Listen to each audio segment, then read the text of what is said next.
Ngenxa yokuthi abanye benu bayangibuza noma bacela ukuthi ngibeke umbono wami ngevisit kaPresident uCyril neteam yakhe bevisita uDonald Trump eMelika.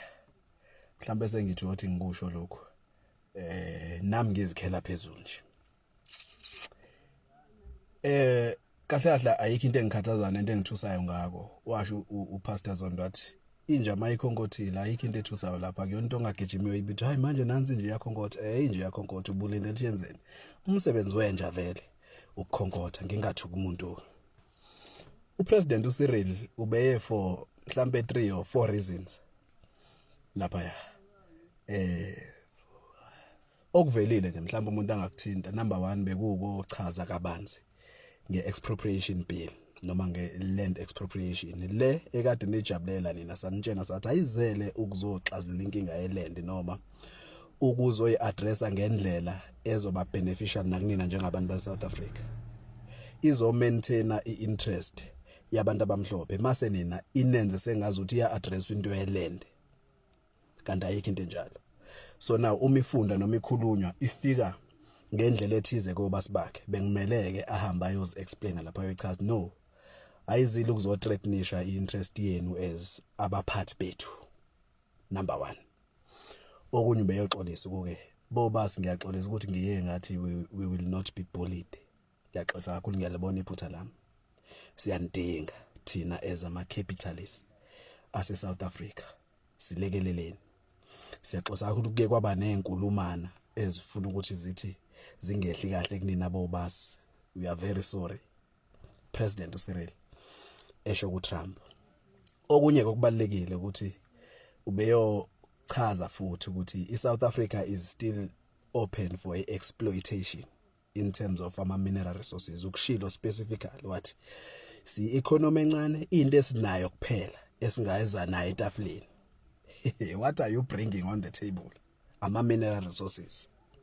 Your president ejenu Trump thina sinama mineral resources and sizivulile izandla ukuthi ninga exploit ngokuthanda kwenu. Anukuzwanga lokho? Uma ningakuzwanga ngoba nama selective listeners nilalela lokho enithanda ukuzwa. And then okugcina bekuwukuthi ayosho ukuthi sinenkinga eMK party neEFF sacela bandla nizame ukusinika zonke izinsiza kusebenza singasinika zona ukuthi silwe nalesi yasimo because si threat embusweni wethu njengama capital. And ngiyafuna ukuthi iCapitalism iyona le evikela umbuso walabantu abambalwa ababenefitayo kuona at the expense of ama South Africans anganalutho njenganathi.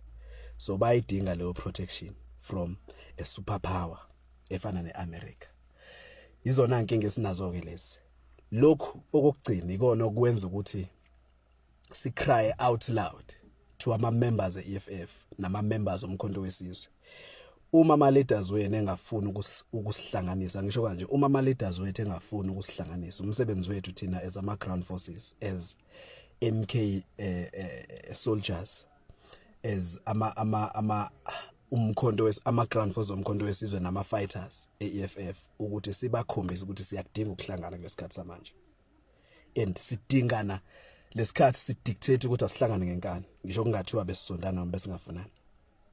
Yabo? And sengivele sengishilo umzabalaza kuwona wanombani owalabo asebe conscious noma baqonda ukuthi kwenzakalani umsebenzi wethu to conscientize abanye abangazi and labo abangazi ufuna ukubona kuzophoqa ukuthi siqale sibe nento nabo noma kuthiwa bawobhuti bethu noma osisi bethu ngamayamazi kuzoba nempi phakathi kwethu kuqala ezobe isisefa ishiya abantu abakuqondayo ukuthi sikwesiphi isigaba njengamanje before size siconfront isitha. Yabo? Kuyakuphoqa njengamanje ukuthi uPresident uJacob Zuma no CIC uJulius Malema benza indlela zokusihlanganisa babeke eceleni ama differences wabo because apaid awasho lutho vela anamsebenzi. Kufana nokuthi babanga ukuthi omunye usupport iChiefs omunye usupport iPirates. Akusiyona into ezasilekelela. EFF izitha zenzoqala kuyona iMK party. We wrong uPresident uCIC umesho njalo. Thina as ama supporters omkhonto wesizwe uma ngathi uPresident Jacob Zuma uthi izitha zezoqala iEFF uwrong.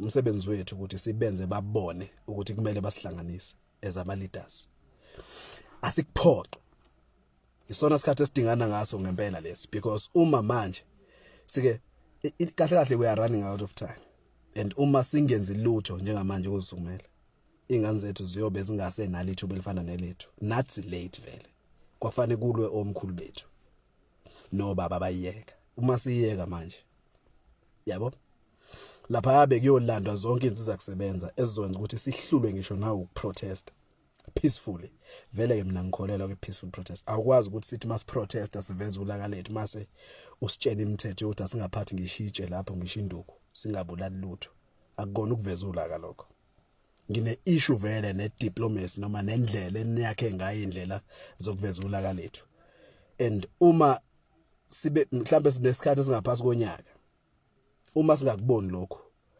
vele sengibona ithi imost yama revolutionary isiya give up bengasona isikhathi sokugive up lesibe kuyisikhathi sokuhlangana kwangempela in fact kunempi phakathi kwethu the revolutionaries and ama politicians ubeqinisile umemela uma ngitshena kanjalo akufanele ngabe siyawahlekela ama politicians because anamanga umethi we can do this through the ballot amanga lawo we have no other option than to try to liberate our people through the bullet it's the bullet or nothing akukho kunye and uma ngithi it's the bullet ngisho ukuthi kuzoba khona indlela noma indawo esizodlula kuyona kune phase esizodlula kuyona siyathanda noma sithande a revolution dictates ukuthi kumele sidlule lapho otherwise angeke sikwazi ukulikhulula vele kayikho revolution eyake yaphumelela ngingachithekanga gazi ngingaboshwanga umuntu kungabanga kungalambanga umuntu uma nisathi hayi kufuna simaintain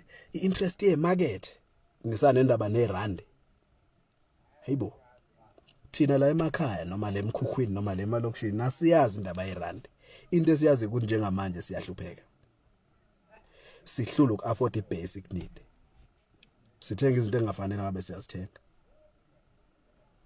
so leya meeting izobuya nezinto ezizoyiqinisa lento shopot i-outcome yaleya meeting izo enhance usizi lo muntu omnyama eSouth Africa and siyavuma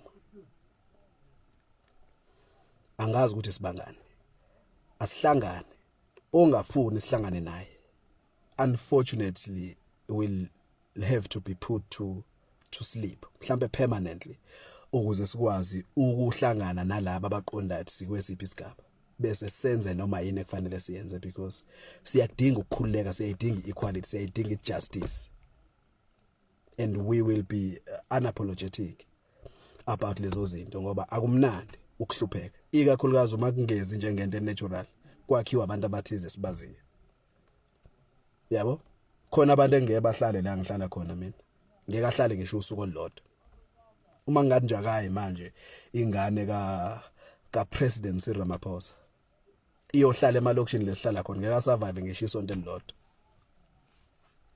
and ama condition esifakwa kuona abantu akuona ama condition enzekile natural because umhlaba unje no akeke sivume lonto iyavunywa omkhulu bethu no baba bayivuma uma sivuma nathi ngebhadi ingane zethu kobe kufanele zilwe impe yobisi times 10 kulokho esiyikona manje because bacele nama drone okushuthi ngamamazi kuyobe sekunenye stumbling block between bona nesitha uyofana uqala ushaya idrone before uzofinyelela